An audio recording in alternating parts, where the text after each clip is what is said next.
Hey everybody, welcome to Drive Thru Review 678.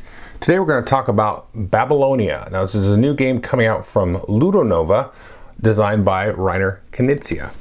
And this game, if I can break it down just mechanically for you, it is like he took Tigris and Euphrates, Samurai, and Through the Desert, mixed them all up in a big pot, and then Babylonia is what came out. Now if you're not familiar with those games, probably that statement means nothing.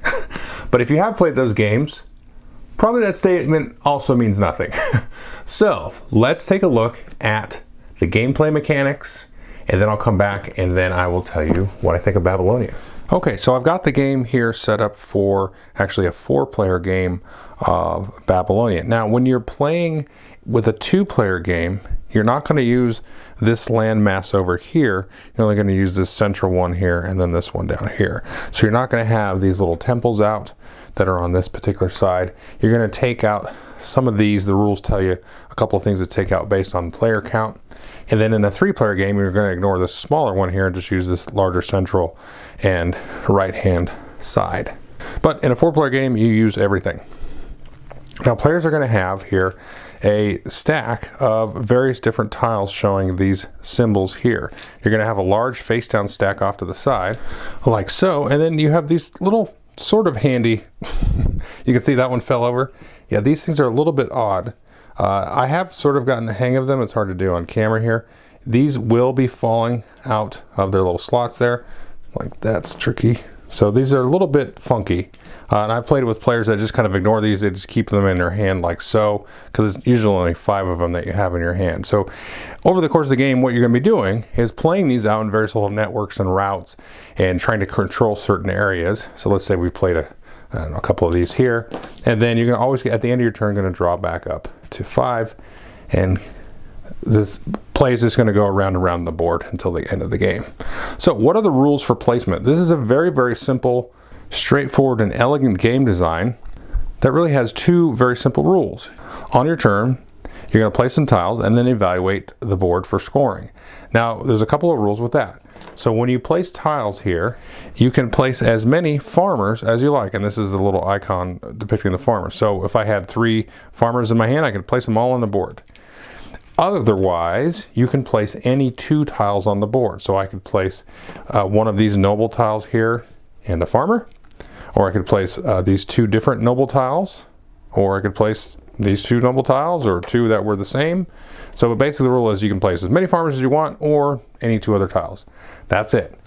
Now, there's a whole lot to how and why you want to place them. When you place them on the board here, you're trying to surround and collect various different cities and temples and little farmlands and all that kind of stuff here. So these little green shaded things here are farmlands. These gray backgrounds here with these little purple icons that match the different nobles and things, those are the cities. And then of course here are the temples. Now the cities and farmlands are mixed up and randomly dealt out.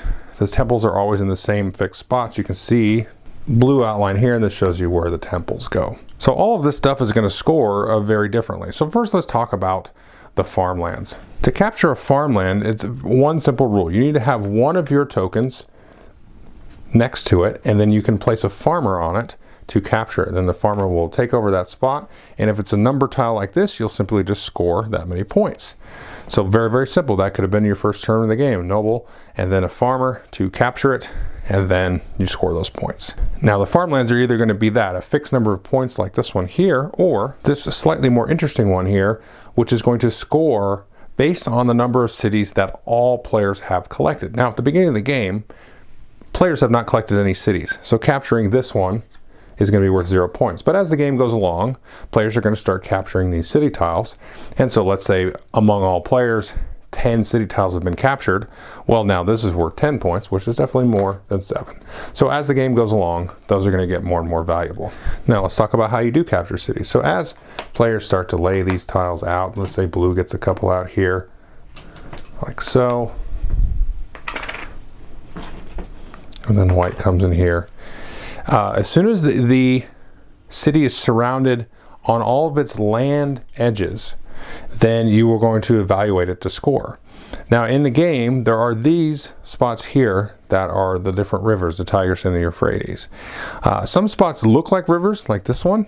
They kind of look riverish, but they're not. You need this little icon in here to show you what's in the river.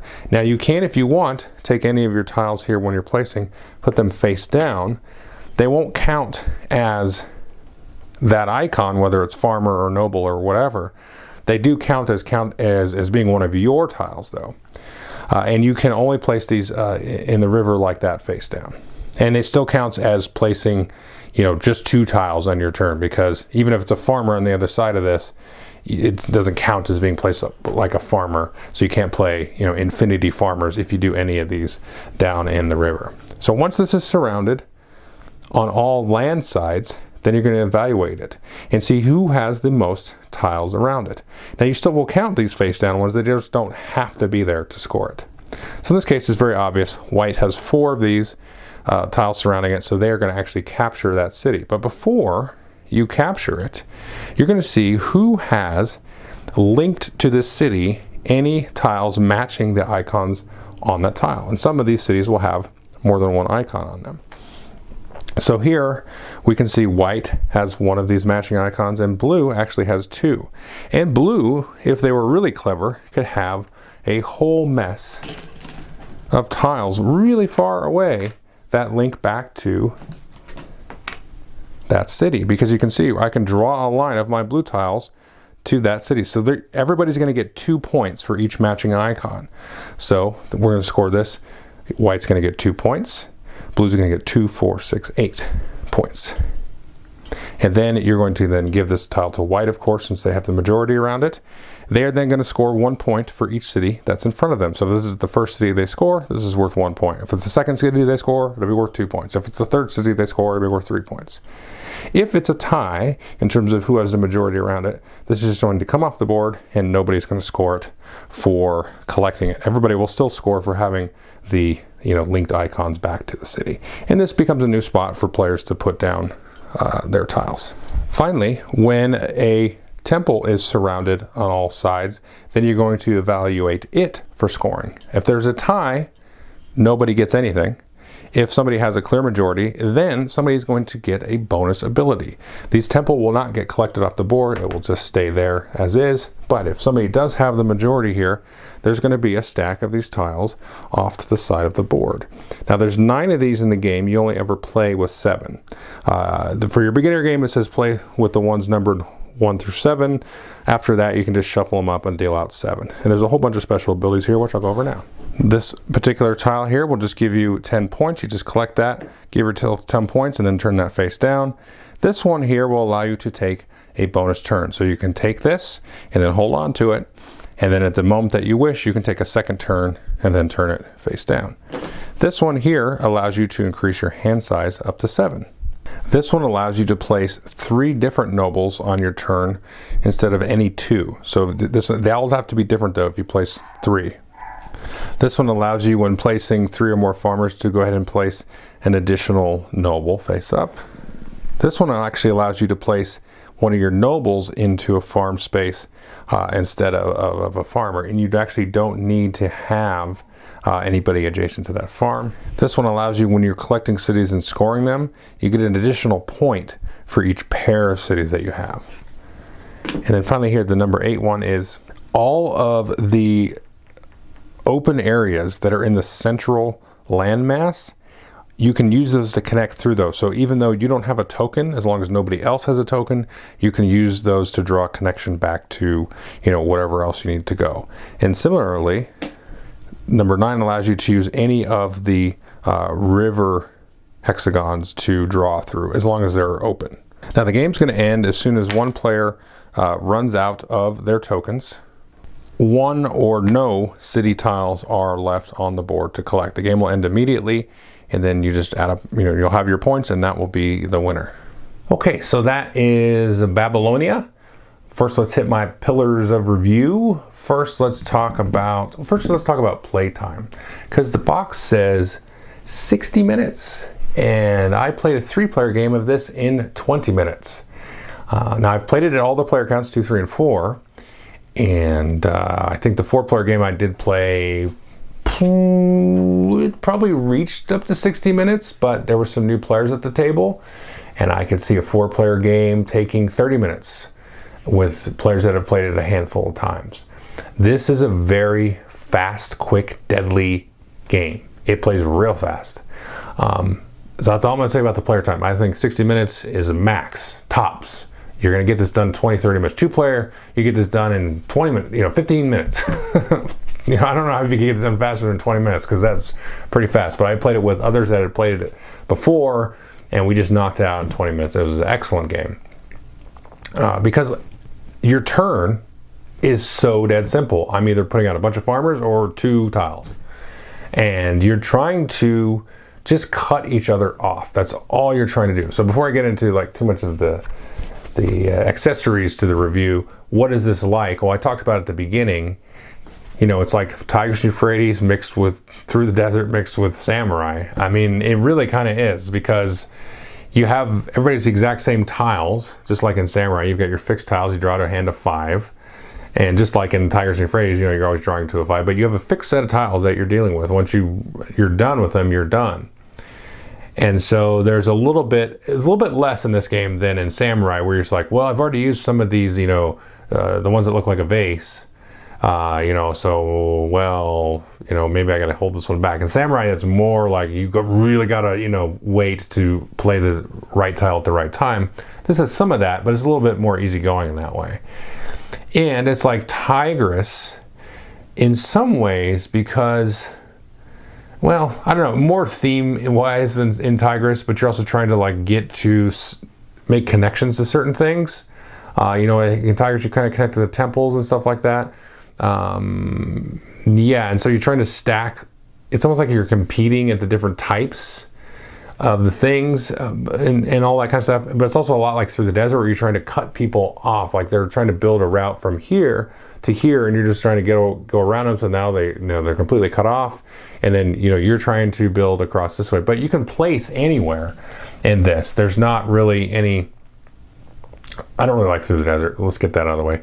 But in this one, it's a lot more freeform, which is more like Tigris, where I'm just like, well, I'm going to go here and here, and I'm going to try to focus my efforts on this part of the board.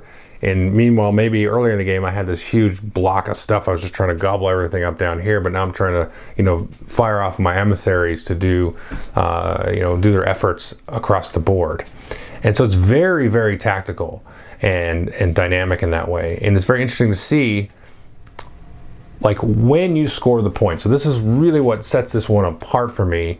And I'll just be honest, it's going to go right into my collection. I still have Tigris, I still have Babylonia, or what a Freudian slip. I still have Tigris, I still have Samurai. I now have Babylonia. Because the way that the point scoring kind of shakes itself out, as an arc across the whole game. So at the beginning of the game, you can go and grab these little number tiles there. See, that one just gives you a fixed amount of points. Well, the other farms give you points based on the city, so you don't go after those at the early part of the game. Now, the other thing that you go after at the early part of the game, in addition to the fixed point tiles, are the temples. Because if you get a bonus temple at the end of the game, unless it's the one that's worth 10 points, then they're not really worth getting. So if you get some special ability and you get to use it for 2 turns, it does nothing. But if you get it early in the game, then you can kind of abuse it and make good use of it. And there's always going to be 7 to choose from. So that's nice, because the replayability part of the game is this time, I'll try to have a hand of 7. Or next time I'll get the one where I can use the rivers as connections, or I can use, 3 different nobles and get those out.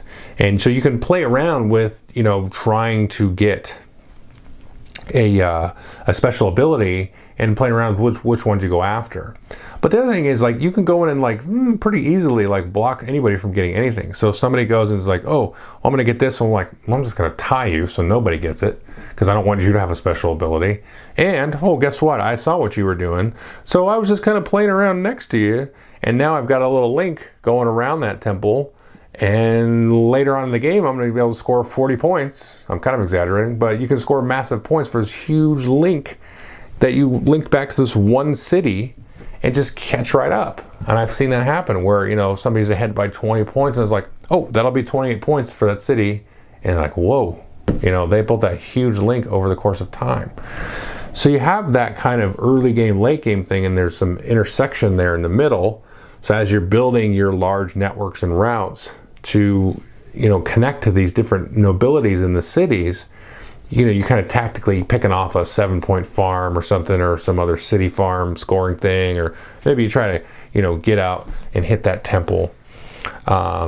And the whole like dynamic of the farmer thing is like, maybe I'll just play until I can like unload my hand of 5 farmers and just either cut somebody off, or, you know, just draw my own kind of route and just, you know, get my own network going. So it's just the ebb and flow and the dynamics of placing the tiles and everything, and when and where to score and all that kind of stuff. It just works so great in this game. There's just a lot to juggle, you know, and you've got the abilities, like I said, that you can go back to and like, let's play with this ability, you know, I'll try to get this one and see if this is going to do me any good this turn. So I definitely highly recommend Babylonia. It's different enough from, you know, like those other big 3 tile placement games that he's had, you know, come out in this past. So this is, to me, this could be, you know, a classic Reiner game. And it's so fast. That's the thing I want to say, is like, you'd be kind of surprised at how fast this one plays. Like I said, 3-player game, 20 minutes, super satisfying. And, you know, just down and dirty. Like a game of Samurai, you know, it would take you 45 minutes or so, half hour, 45 minutes. A game of Tigris would be an hour or so.